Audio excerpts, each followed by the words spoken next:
Welcome to the Featured Anime Podcast. I'm your host, Jack. And I'm Rick. And today we are talking about The Boy and the Heron, which was a random choice for us. And honestly, it is not a bad decision on top of that. But before all that, we were talking about a couple things that you could buy from Costco and some other random experiences dealing with us. And if you want to check that out, go to patreon.com/featured anime podcast. $8 a month will get you access to that bonus content and more. Plus, you also have our fantastic Tokyo treats. Trust me, the treats are worth it. They're oh so delicious. You'll love them. I love them. I ruin my diet every month because of them. And they are oh so worth it. Go ahead, check them out, and use coupon code Featured Anime along with our affiliate link. You get $5 off that very first box. And now, onto the meat and potatoes. The Boy and the Heron came out in July 2023. It is a Studio Ghibli film.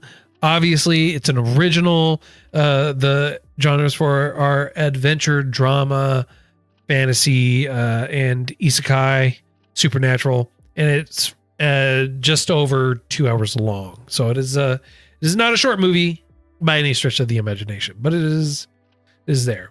So the Boy and the Heron basically takes place a few years after the war. So it starts off during the war, what's going on, and not necessarily after the war, but it takes place during the war, World War II, and everything that's going on with it. And it does a couple of small time skips for what's happening in regards to his mother, Japan, everything going on with him.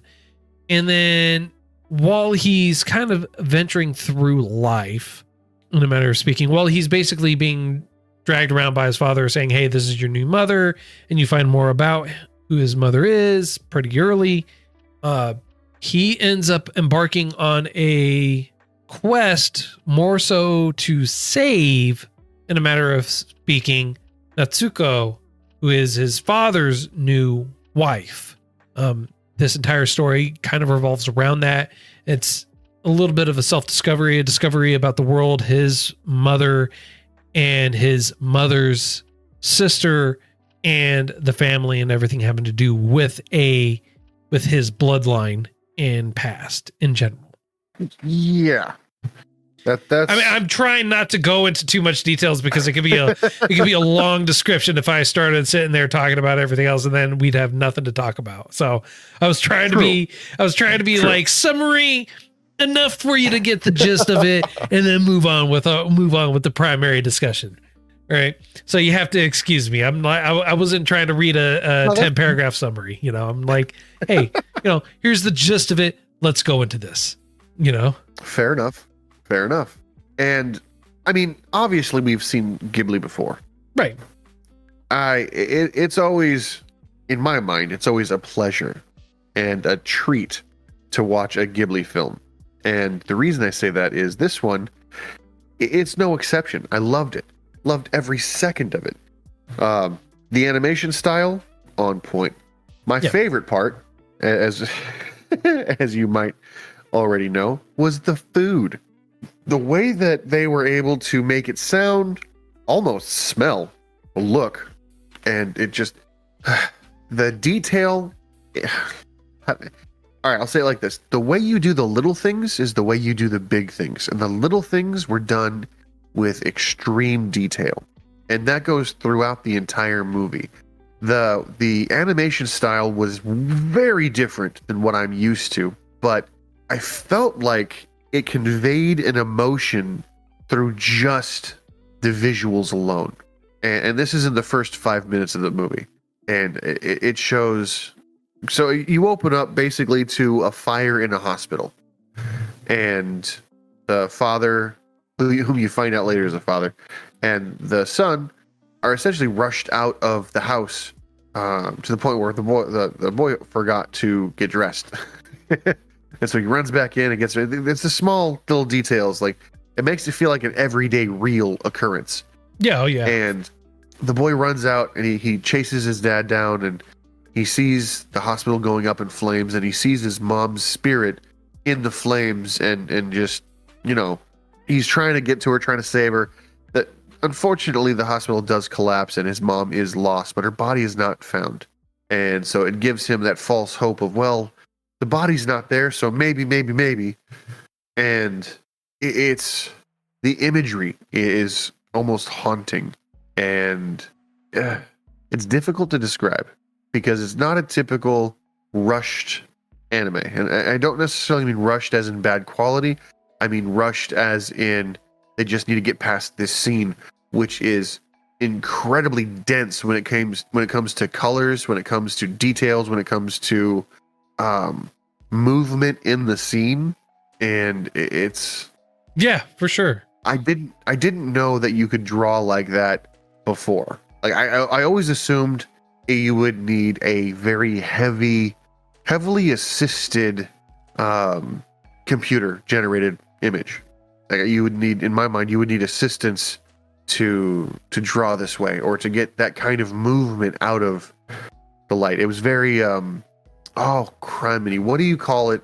Impressionism, where they blot the picture onto the canvas. It felt like that, but it felt like it was an impressionistic anime where it was drawing movement and over and over and over again, and it flowed so well. And I know I'm going on about it, but it impressed me so much, and it just set the bar super high when it came to the rest of the movie. And I feel like the rest of the movie, not just in animation, but in storytelling, did a good enough job that it maintained a high level of expertise, precision, quality. Like, I don't know how many other ways you could say it. I feel like the movie was just above and beyond what I was expecting, and I'm very happy about that. Yeah, no, this movie was really, really well done. It was honestly one of the better ones that was out there, and the art style for sure was one that really kind of kept you intrigued and going no matter what, simply because the art style very reminiscent to all of Miyazaki's other films and everything like that. It is also very reminiscent of Spirited Away in a matter of speaking, too, at the exact same time. Some say that it is a kind of like a spin-off or another motion of it at the exact same time. Like it kind of takes place in the same realm of reality or world in that regard.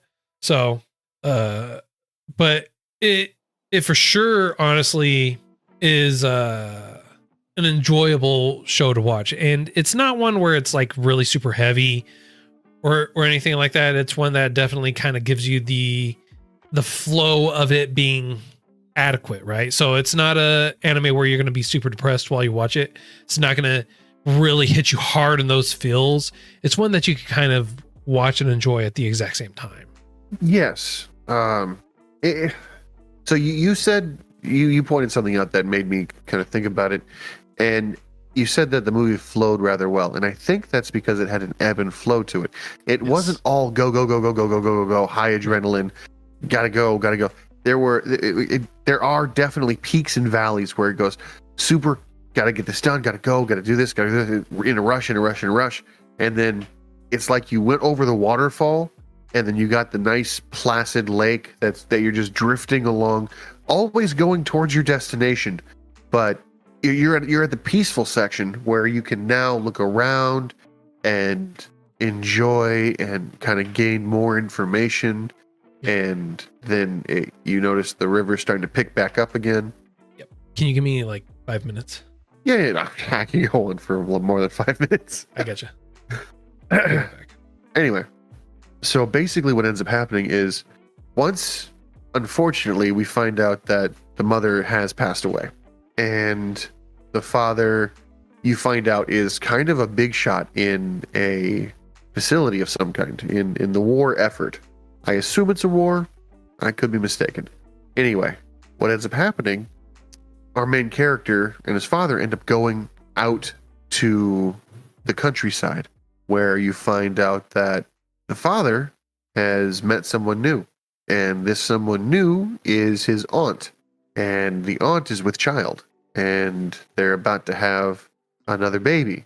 And he's taken to this estate where you've got many, many different features in this estate. It's like if you were to go to Ireland or something like that, and someone's like, hey, that castle, it's yours. You've got rivers, you've got moats, you've got livestock, you've got castles, you've got wings, you've got a whole bunch of other stuff that just seems to be beautiful in every capacity. Anyway, he meets with his aunt, and for the longest time, and this is really, really good writing, really good animation too, the boy doesn't speak at all. And the interesting part for me is that there are some movies that we've watched in the past, that I've watched in the past, The Soldier, live action, definitely not anime, where the main character does not talk. And the boy's name is Mojito, or Mahito, something along those lines. He doesn't talk for the longest amount of time. You just see him interacting, listening, taking things in, watching. Just, you can almost feel him settling in. And then one of the first things he talks about, or either when you hear his voice again, it's in a dream, because he goes to sleep, basically a super long day, and he just passes out. And it's one of those beautiful exhaustions that you fall asleep and you wake up not knowing what month it is, what your name is. You don't really remember too much of anything. And then the grogginess slowly dissipates and you come back to reality, so to speak. And one of the things you notice is that he's still fully clothed, and you find these grannies, these old women who initially I thought they were spirits. I didn't think that they were people. I thought they were these entities that Studio Ghibli is known for, these spirits, if you will, that just simply exist to either help or aid, and only the owners of the house or the people who live there can interact with them. And it turns out, no, these women are all grandmas, and they're about knee-high tall. And they all look like gremlins. They all look like, if you've seen Labyrinth with David Bowie, the gremlins in the song remind me of the babe with the power. What power? The power of hoodoo. Hoodoo you do to do what? Remind me of the babe. That song, there's a bunch of gremlins around, and the women the grandmas look exactly like this. And I was watching it with my wife, and I almost remarked. I did remark.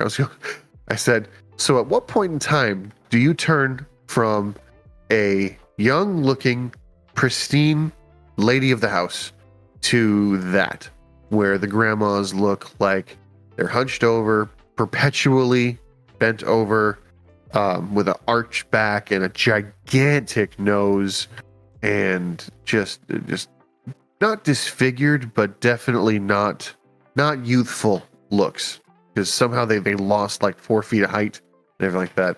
Anyway, the title character, the boy in the herring, the Heron is actually, I'm not quite sure how to explain it. The Heron is very similar in my mind to a goblin or a gremlin that is not. Well, the heron quite literally is a bird. And, yes, and to what you were talking about with the grannies and everything like that, honestly, they felt like a lot of the designs and look. I agree with you. Yes, when they first showed up, I thought for sure, just like you, man, they're spirits or something like that, especially with how they were huddling around the bag. When you first are introduced to them, completely. But the animations and how they all looked like some of them were different variations or deviations of Spirited Away, the witch. Oh, 100%. 100%. That was like, if it wasn't a direct inspiration, they were instructed, hey, this is the kind of art style we're going for. Oh yeah, no, 100%. And that's kind of the funny thing too, right? In that, which goes back to why I at the beginning had said this is kind of like a spinoff or in the same realm of reality or world in that regard for it, is because they are what it is.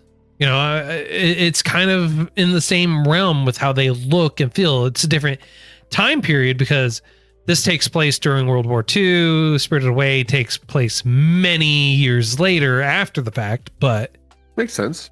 Makes a little bit of sense, at least. I wasn't aware if it was during a war. It felt like a wartime, but I didn't want to say exactly, Well, they referenced the war a couple of times, even at the end. They referenced the war. Okay.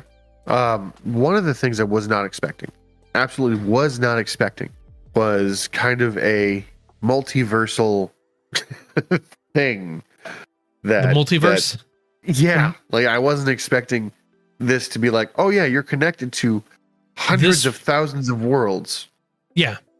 Yeah, that at that point I was like, all right, so what is this? The Marvel multiverse going on type dealio? Is that what's happening here? Are we gonna have the time travel police like come up and be like, yo, no, you can't do any of that? Hey, but time traveling happens here too. Yeah. No, but that's the thing, right? That's kind of the thing that kind of made me go, whoa. It's like, okay, everyone, it just felt like at that point when they referenced that and talked about it and you had that corridor of all the different numbers for the doors, which they represent a particular or specific doorway into a particular world or time. I mean, what I found odd was that the lady knew exactly where to go and where he was from. Right. Well, it just kind of like lends to the oh, I've been here for ages and I know I've seen you come through or someone's come through before or something like that or whatever. I don't know. Well, and then so the estate that they end up going to is not an unknown estate. Apparently his mom had been there when she was a little girl, and this estate, while she was on the estate, she was lost for 5 years. Yeah. Well, she wasn't lost for 5 years. She was lost for a year. And then she came back for 5. And then she just came back as if nothing happened. No, they couldn't find her for a year. And then she just like waltzes back as if nothing happened, no malnutrition or anything like that. Well, yeah, she also said that she didn't have a memory of what's going on, which I'm not quite sure is true, if I'm being honest. But they don't really delve into it. They don't really ask too much. They don't they don't do research past that, at least for our sake. Yeah. So anyway, what ends up happening is he gets taken, for lack of a better way to put it. It's not that he gets taken. He doesn't get taken. Don't get it twisted. All right, he doesn't get taken. He wants to venture forth and the whole story, right? To kind of summarize it up into a nutshell, it's a rescue mission. In so many words, yeah, it is 100% a rescue mission to a degree. That is also at the exact same time not a rescue mission. It's a rescue excuse. It's an excuse of a mission. Exactly. He's using it to get away. He doesn't really care if he succeeds or not, at least initially. Indeed. Yeah, and to answer CJ's question in our chat, he goes, does he have a special set of skills? Yeah, his special set of skills is that he happened to be born to the right person so he could hear this mystic voice. Yeah, plot armor. That's plot voice is what it is. Plot blood. Plot voice. And the Heron seems to be his guide, but it's stated several times, no Heron is your friend, and you shouldn't trust a Heron. They always lie. And it's a Heron saying this, but I'm telling the truth. I've never lied once. Well, are you lying or not? Yes. Yeah. Can you explain? It's a secular argument. Yeah, I mean, like. Yeah. And anyway, so in a lost tower or a boarded up tower in a portion of their estate, he ends up finding a portal to another location, another universe, another world, if you will, due to the Heron. And the whole thing is basically, if you would like to save your new mother, you need to come here. If you want to see her again, you need to come here.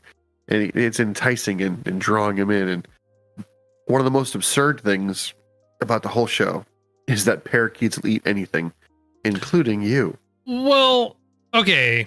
First of all, you even have the pelicans that would be that are willing to eat anything, including you, in the spiritual world where they were pulled from. Yes.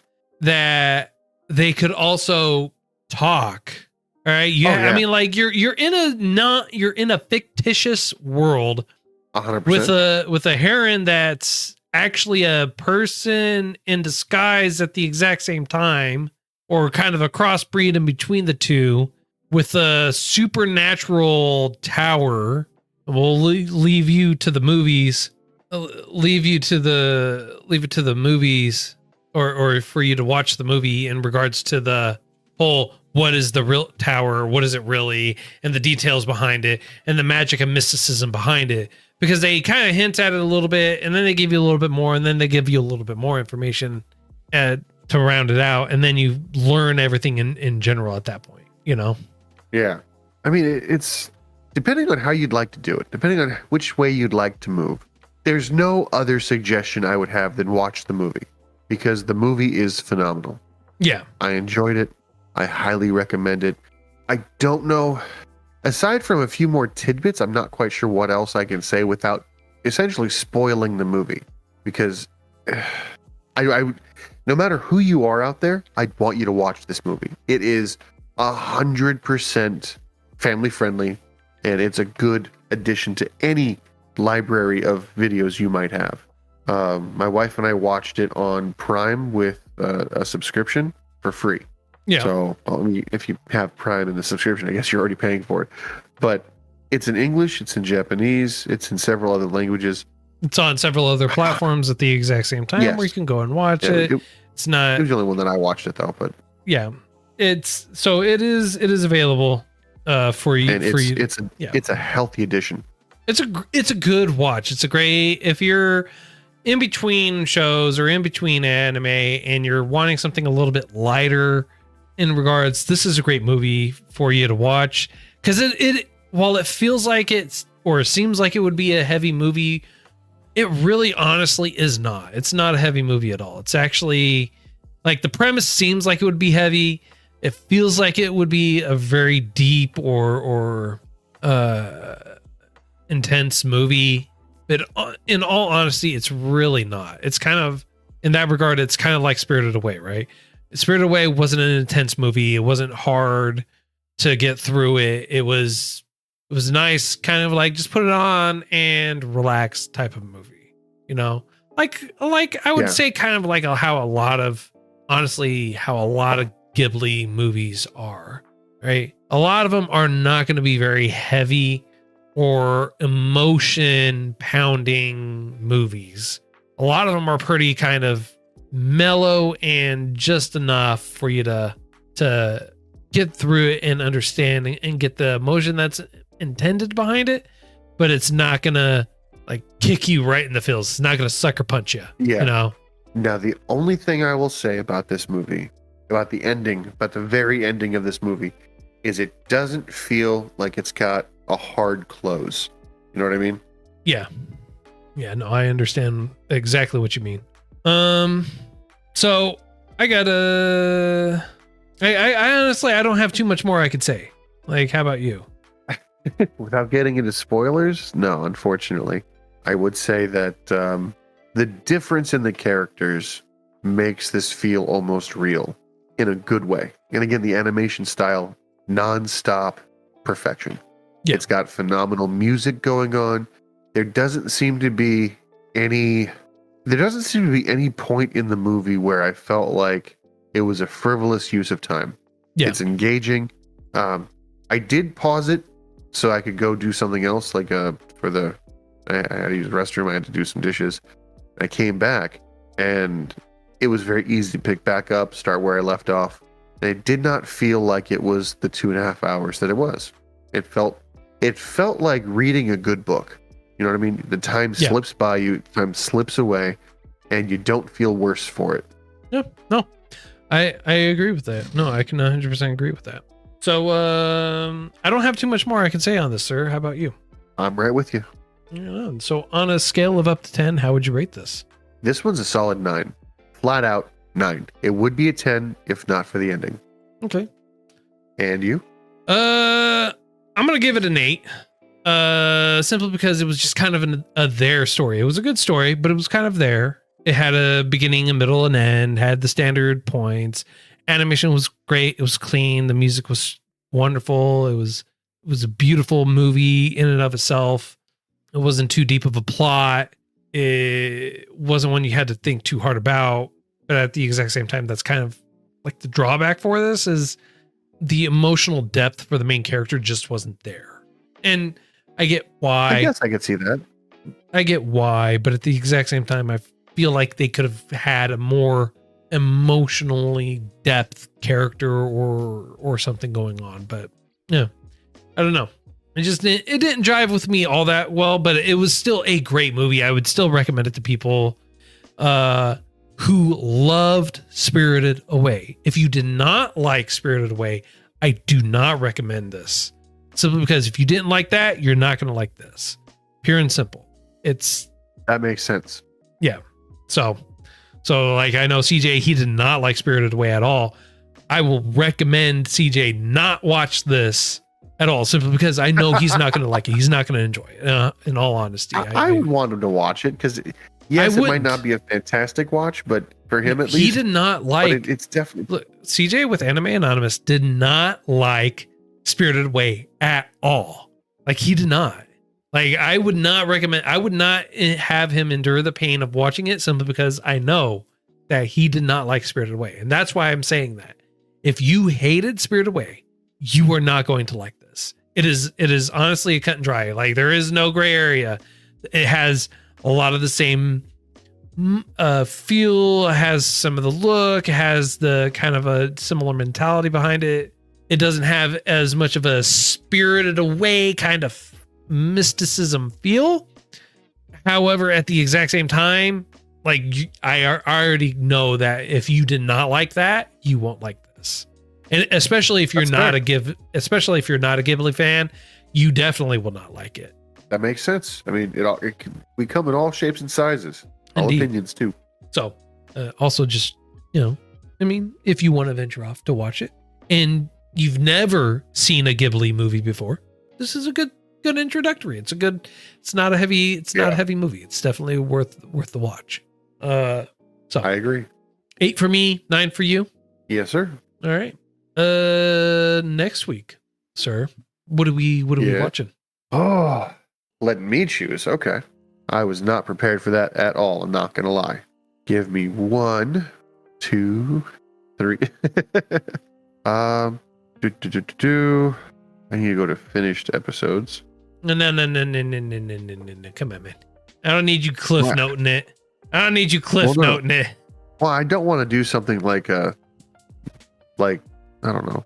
I want it to be finished. Oh, that's what you mean. Not ongoing. Okay, I got you.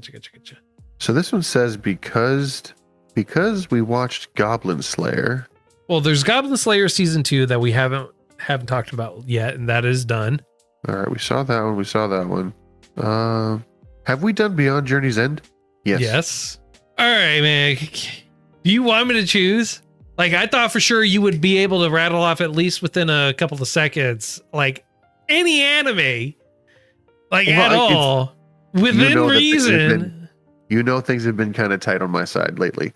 Like let's go with the reincarnation of the strongest exorcist in another world. It's 1 season, 13 episodes. All right, fine. There you go. Done. Reincarnation of the strongest exorcist in another world. There you go. If you feel like we did too much justice for this week's choice or not enough, got everything right, everything wrong, any point in between or anything like that, feel free to let us know. You can reach out to us. All the contact information and everything like that is available in the show notes as well as on our website at featuredanimepodcast.com. And of course, don't forget about Tokyo Treats. Use coupon code Featured Anime along with our affiliate link and get yourself $5 off that very first box. And trust me, they are worth it. And until next time, I'm Jack. And I'm Rick. And we'll see you next time.